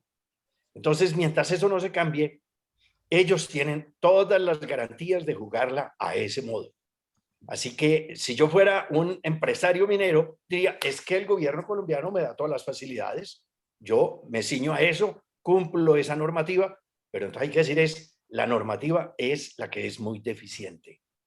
La normativa en Colombia, dicen, yo no puedo poner la mano sobre la Biblia porque la pongo para pocas cosas, pero dicen que la hizo una señora experta en ese tema de alguna manera, que apenas terminó una gran empresa minera, la contrató de empleada principal. O sea, puerta giratoria de alguien que hace el estatuto minero y se vuelve un gran dependiente en una empresa minera. Entonces, al final, el estatuto es para favorecer las empresas o para defender al Estado. Ese es un tema muy grave y muy complicado, realmente. Ese estudio que se hizo, la nueva Contraloría, con muy buenas, digamos, intenciones, ¿qué ha ido haciendo? La ha ido marginando, lo ha ido marginando. A la Contralora la marginaron ese estudio. Gracias a Dios un día yo me lo conseguí y lo he leído con detenimiento. No digo con provisión porque uno ahí casi llora, pero sí lo he leído con juicio. Creo que son muchos temas que hay que irlos juntando. Y por eso si yo digo no a la minería es no aquí, ni así. Pero hay que entender que ojalá algún día, en 100, 200 años, podamos decir qué bueno que no hubiera más minería, sobre todo extractiva. Porque si hay minería artesanal, si hay barequeo en el río sacando pepitas de oro, eso es hasta bonito, eso no es dañino. Pero hay muchos modos y muchas, digamos así, circunstancias que rodean esta realidad. Hablaba de lo geológico, en zonas donde pues, se pueden provocar terremotos, como el fracking, por ejemplo, que están intentando introducirlo, y eso se sabe que provoca terremotos. Entonces, el tema es muy complejo, tiene muchos aspectos, pero yo sí creo que hay que ir caminando a juntar muchos aspectos y a poder dialogar y a mirarse a los ojos y a decir lo que se piensa. Muchísimas gracias. Hay muchas preguntas en el chat, por cierto, algunas ya han podido arrojar un poco más de luz, responderlas. Otro tema también que aparece es el costo-beneficio, o sea, por ejemplo, cuántos empleos dan las minerías, etcétera, como aparece en el chat, también un tema seguramente que despierta el diálogo. Y otra pregunta, si me permiten un segundito. ¿Qué tipo de características tiene la minería? Bueno, esta ya la respondió, a la cual no deberíamos oponernos, y si consideran que las consecuencias van a ser siempre fatales. Es que el futuro ya está escrito, no es posible ver el tema integralmente y hacer la explotación de manera que el mineral sea una herramienta para el progreso de los pueblos. Yo creo que eso también han ido dando un poco de luz sobre esa pregunta, y esta puede ser también muy interesante, cómo empezar desde la iglesia a invertir en fondos sustentables. ¿Creen ustedes que es posible que sea una orientación para las diócesis, los institutos religiosos, etcétera? Sobre esta pregunta, ¿algo que pudieran colaborarnos? Bueno, permítame, yo empiezo con 0 inversiones en problemas insustentables.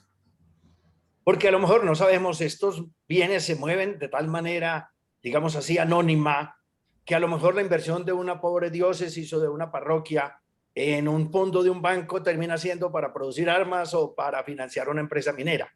Eso, hoy en día, hacer la trazabilidad de los dineros en las inversiones es muy complejo.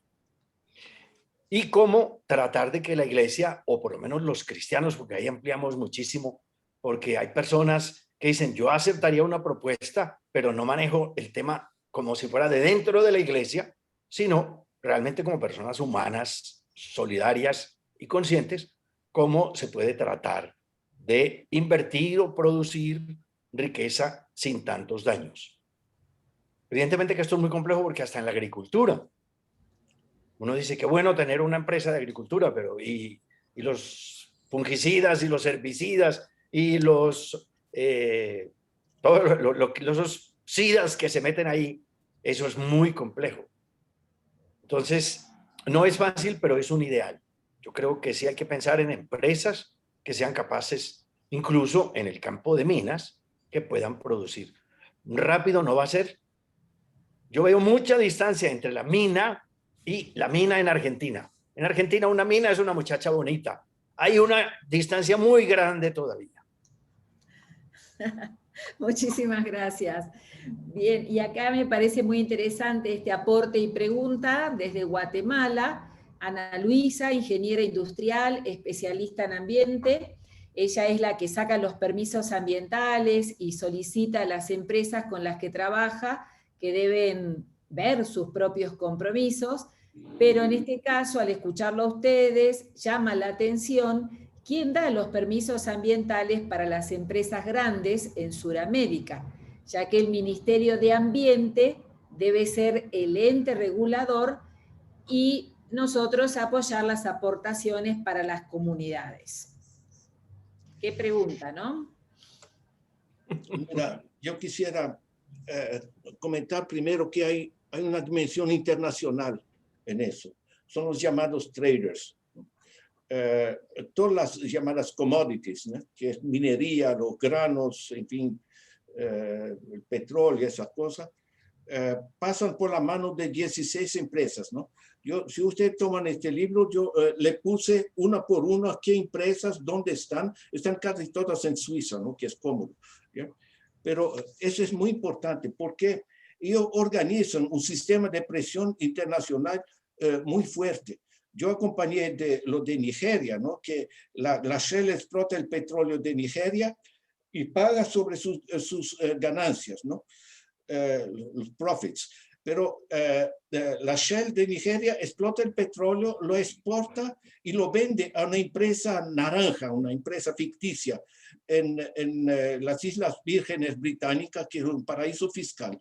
Lo vende a precio muy bajo, o sea, tiene muy pocos ingresos en Nigeria y paga muy pocos impuestos, ¿no?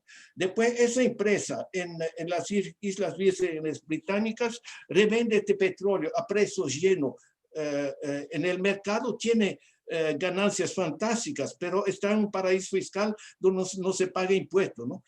O sea, hay un sistema internacional que se organizó. Como digo, son muy conocidos, van a tomar aquí, yo tengo un párrafo para cada empresa, cómo funciona. Y eso es muy difícil enfrentarlo, ¿no? Porque tiene todo el peso de los sistemas jurídicos internacionales, ¿no? O sea, hay esa dimensión. El espacio del propio país de resolver.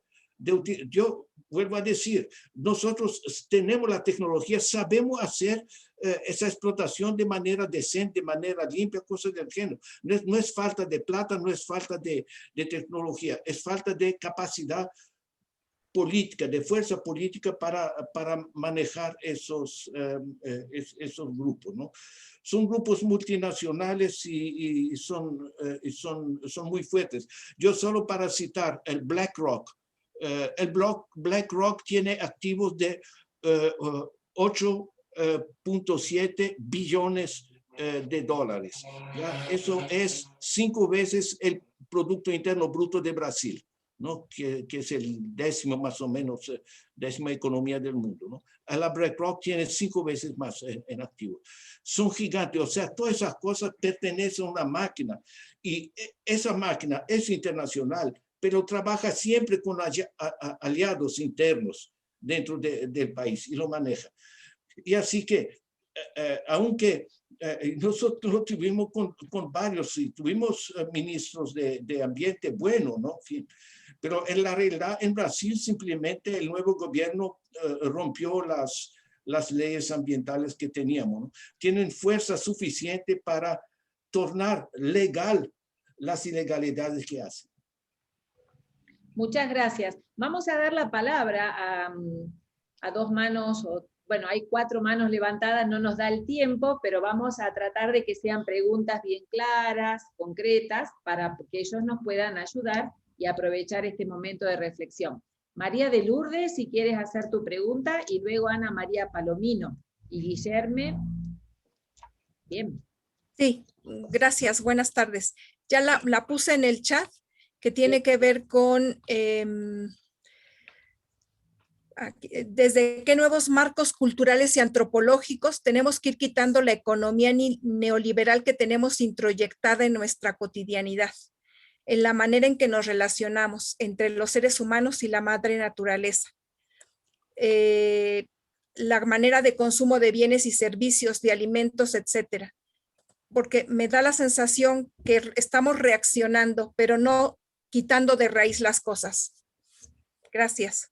Gracias a ti. Y podemos escuchar a Ana María y luego, entre estas 2 preguntas que nos regalan. Yo también quisiera, buenas tardes, ¿me escucha? Sí, muy bien, adelante. Yo también quisiera apuntar allí al compromiso, ¿no? En medio de estas situaciones.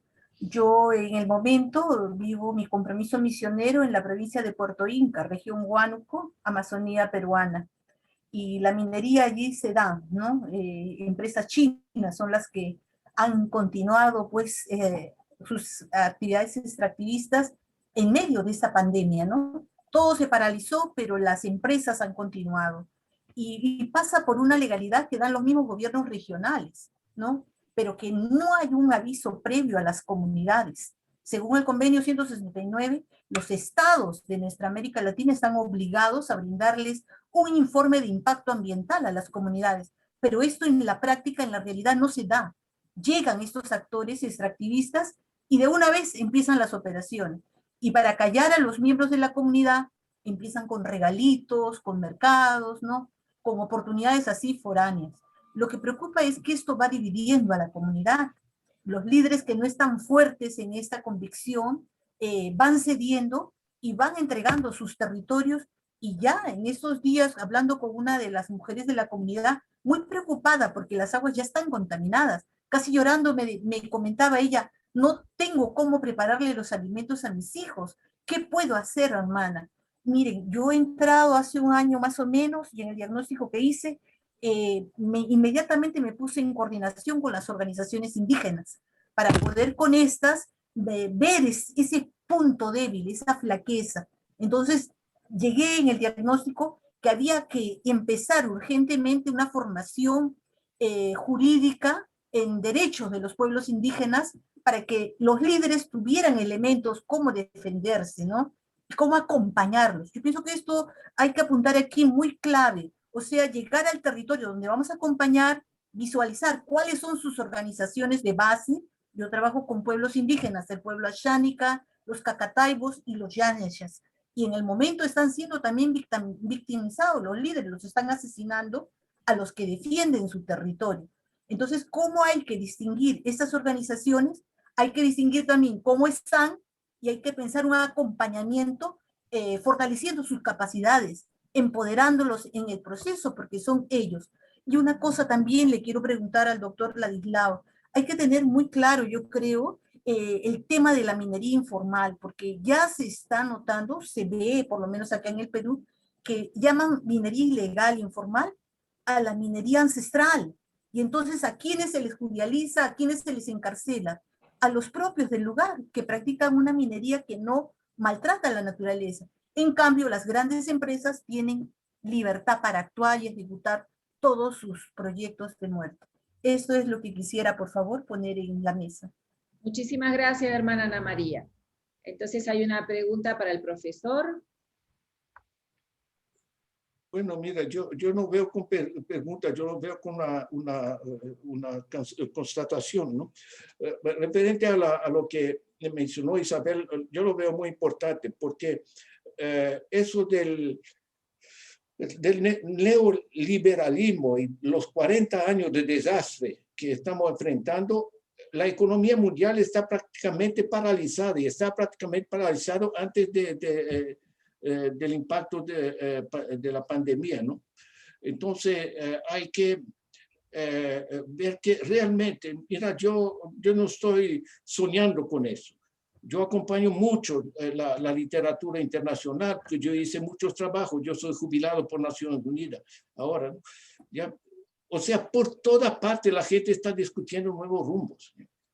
El neoliberalismo se volvió una mala palabra.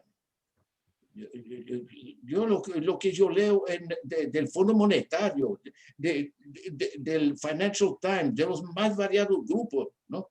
Están buscando realmente nuevos rumbos, ¿no? En el Foro Económico Mundial ahora le pusieron una gigantesca, un enorme espacio para la discusión del comportamiento ético de las corporaciones, ¿no? El movimiento ESG, que lo llaman, está por toda parte. Se está buscando nuevos rumbos, ¿no? Ahora, por en cuanto lo que hay de próximo es la tributación de los movimientos internacionales y de los grandes grupos transnacionales. No es solo para la plata que se genera, pero sí el control y la información sobre los flujos financieros. Eso es vital porque la parte financiera no es un sector, es una dimensión de todas las actividades. ¿Ya? Si no hay plata para salud, no va a haber salud, ¿no? O sea, esa dirección, ¿no? Y eso es poder, ¿ya? Entonces, el rescate de ese sistema es vital. Yo veo confusión en diversos países que se han reapropiado de los sistemas financieros. Y eso va, por ejemplo, para Alemania, donde la familia alemana no pone su plata en banco, lo pone en cajas de ahorro locales. Ahora, hace meses, California autorizó todas las ciudades a organizar sus bancos municipales públicos, ¿no? ¿Ya? China es más descentralizada que Suecia aún, ¿no? O sea, hay un equilibrio más amplio, digamos, cuando hablamos del neoliberalismo, lo llaman hoy día de capitalismo extractivo, de capitalismo parasitario, lo que sea. El sistema financiero, pero piénsenlo, 20 personas de esos del grande grupo financiero tienen más riqueza de que la mitad más pobre de la población humana. O sea, eso se transformó en un sistema extractivo completamente surrealista, ¿no? Porque con la explotación, Karl Marx, etcétera, por lo menos había que dar un empleo y producir algo, ¿no? Y algo que se venda, ¿no? Hoy no es necesario. La financiarización, yo creo que es un mecanismo que hay que entenderlo. Yo hago muchas ponencias en Brasil y trabajamos mucho, inclusive con mi página. Yo soy un productor de herramientas, esencialmente. Hoy día le paso a la gente la comprensión de mecanismos. Yo veo con eso vital. Mientras nos tengamos mucho más gente entendiendo lo surrealista que todo eso es, y no es complicado. Vendieron a la gente la cosa, la economía es demasiado complicado para entender. Eso es una tontería, ¿ya? Nos están explotando con mecanismos nuevos. Bueno, eso se explica, ¿no? Entonces, eso de la minería, para mí, es un eje, ¿no? Para hacer entender a la gente cómo se da el sistema en general. Porque ahí vas a entender todo el sistema de los traders internacionales, de los 16 grupos, vas a entender cómo se apropian del gobierno y cómo eso se transforma en desastres locales, ¿no? Ana María, ¿sabes qué? Yo pienso con tu comentario, o sea, claro que es mejor que el Estado lo controle, ¿no? Por lo menos hay algún control, ¿no? ¿Ya? Pero hay que pensar quién controla el Estado, ¿no? Y ahí la cosa se va. Yo tomo, por ejemplo, el problema amazónico, que es fundamental. Incluso ahí la minería informal es un desastre, porque utilizan mucho mercurio y están contaminando todos los ríos. Es tremendo. Pero cuando juntas el interés de los madereros internacionales, commodity, ¿no? ¿Ya? Juntas con, después que sacas la madera, quemas el bosque, le plantas 2 o 3 años de soya, porque ¿no? El potasio se incorpora a la tierra, y después tienen una tierra esterilizada que sirve para la producción de carne, ¿no? Pecuaria extensiva lo llaman, ¿ya? Ahora, esos grupos, madera, minería, soya y carne, ¿ya? Están así. Hicieron lo que en Naciones Unidas llaman una galaxia económica, ¿no? Y ellos tienen, solo esos 4 grupos tienen la mayoría en el Senado y en la Cámara de Diputados en Brasil. O sea, no hay cómo escapar de una reapropiación de la política, ¿no? Tal como está, la economía se globaliza, los gobiernos dejan de tener mucho espacio de decisión, ¿ya? Y estamos en esa situación paralizada. Ahora, el movimiento internacional y nacional en diversas partes en torno del reto ambiental, yo lo veo como juntar el reto ambiental, el reto social de la desigualdad y el desastre financiero como un eje, ¿no? Por eso yo hablo de la convergencia crítica, ¿ya? Y ahí eso se junta, porque ahí juntas el problema ambiental, el problema de desigualdad, el problema de racismo, que en Brasil la desigualdad y el racismo, que en otros países están muy próximos, ¿no? Yo busco las convergencias de movimentación social dentro de eso. Muchísimas gracias. La verdad que este conversatorio da para mucho más, pero ya estamos en el tiempo y queremos, por cierto... Sí, monseñor, adelante. Daniela, no, solo un detallito. Me gustó que entre todas las cosas que fueron saliendo vino también el tema de las licencias ambientales. Ajá, sí. Cuando yo llegué a Jericó, muy pronto, viendo que esto era como tan complejo, fui al Ministerio de Minas en Bogotá. Realmente casi no me atendieron, que no podían, bueno, lo que fuera. Yo había pedido la cita, me la habían concedido, el ministro no estaba. Pero... monseñor, el micrófono, disculpe, se cerró.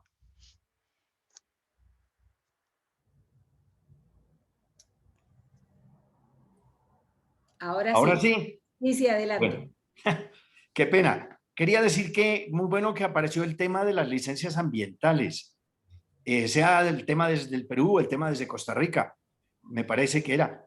Yo quisiera decir que ese tema es aún así muy complejo, porque la gente no tiene toda la comprensión, toda la documentación, todo el entendimiento necesario. Segundo, los estados manipulan eso como quieren.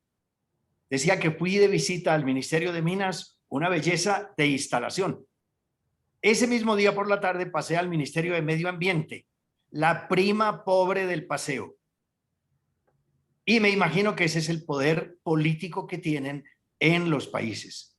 Una cosa es el Ministerio de Minas, donde me dijeron expresamente, estamos constituidos para fomentar la minería.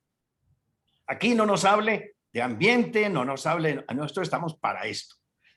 En el de medio ambiente, realmente mucho más pequeño, más estrecho, más incómodo, más informal y más pobre. Y creo que esas son las soluciones que ellos sacan. La empresa minera que está en Jericó ya solicitó la aprobación ambiental. La primera respuesta le dijeron, hay 500 incoherencias en la documentación. Pero ellos ni se han incomodado porque saben que las van a pasar corrigiéndole ahí de alguna manera cualquier frasecita o cualquier cosita. Entonces, eso es lo triste. El tema ambiental realmente es una lucha y ahí sí la iglesia tiene que estar muy consciente de eso. Es decir, cambiemos el estatuto minero, pero démosle garras y démosle fuerza y démosle inversión a los ministerios de medio ambiente. Bueno, muchísimas gracias. Muy interesante este espacio que hemos tenido. Nos vamos a volver a reencontrar el 25 de mayo, pero vamos a darle paso a Tania, teóloga quechua, quien forma parte también, integrante de la Comisión de Ecología Integral de la CLAR, y que nos va a regalar un cierre también orante para recoger todo lo que hemos vivido y para que nos quede un fuego en el corazón, deseando seguir profundizando en esta temática y con el compromiso de reencontrarnos el próximo 25 de mayo. Moema, queda esta despedida luego en tus manos y gracias por todo. Adelante, Tania. Muchas gracias, Daniela. Yo quisiera invitarles en un momento de oración y de escucha a través de un canto de niños, adolescentes y jóvenes de la región del Cauca, que nos invitan a unirnos. Decía el profesor Stanislao que la fuerza está en la política y está en lo social, y para ello necesitamos unidad. Y nos decía Monseñor que es necesaria la minería sí, pero no así. Quizás otra forma de hacerlo es reconociendo el valor que tiene cada montaña, cada espacio de la naturaleza. Entonces les invito a escuchar esta canción y dejarnos inspirar por estos niños a caminar juntos.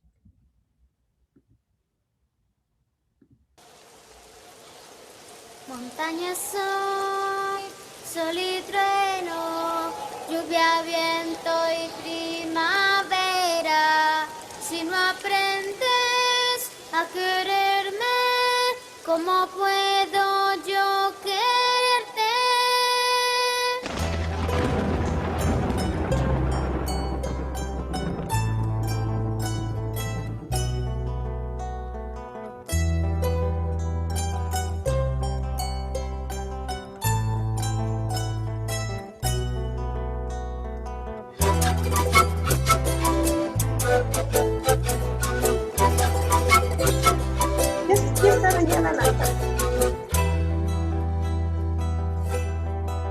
Pero no estuvo descargado, pero estaba bien. Ya, eso amaneció bien. Lluvia, viento y primavera. Si no aprendes a quererme, ¿cómo puedo yo quererte? En contra del viento, de los bosques, de los sueños, de los ríos, del amor, la guerra. Ya no hay equilibrio, no hay respeto por la vida, por la casa, que todos deben cuidar. ¿Qué hay en tu corazón? No hay amor, solo en tu destrucción sufrirás.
Esta invitación reconstruirnos, sea una expresión del amor, donde el amor sea convicción por el cuidado de la Madre Tierra y de los vínculos entre nosotras y nosotros.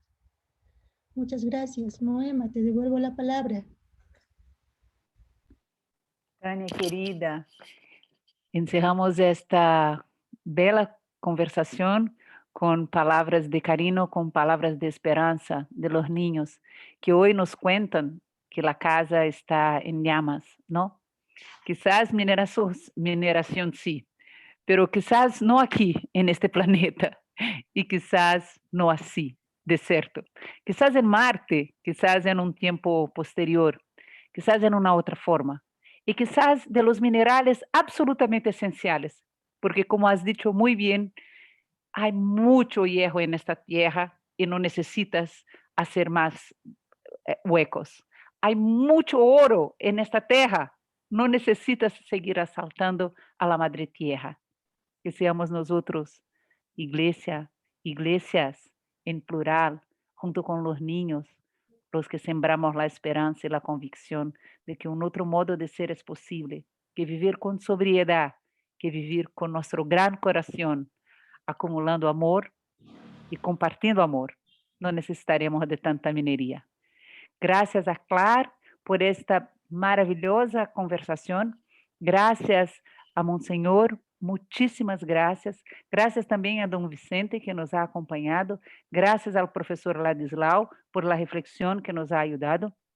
Gracias a todos que han compartido con nosotros en el chat, con su voz, con su reflexión. Y miramos que este es un tema caliente. Entonces seguiremos, tendremos todavía más 2 jornadas para seguir profundizando estos temas. Seguiremos juntos, Iglesias de Minería y la CLAR, en defensa de la vida, en defensa del amor. Gracias a ustedes, ha sido un gran gusto estarmos juntos. Podemos abrir nuestros micrófonos y decirnos adiós. Gracias, Monseñor, ha sido una hermosura escucharte y toda la fuerza en Jericó. Nosotros acá de Brasil qué gusto. te apoyamos con mucho Por aquí cariño. a la orden, me avisan y les tiro colchón al piso. Tan pronto la pandemia nos permite.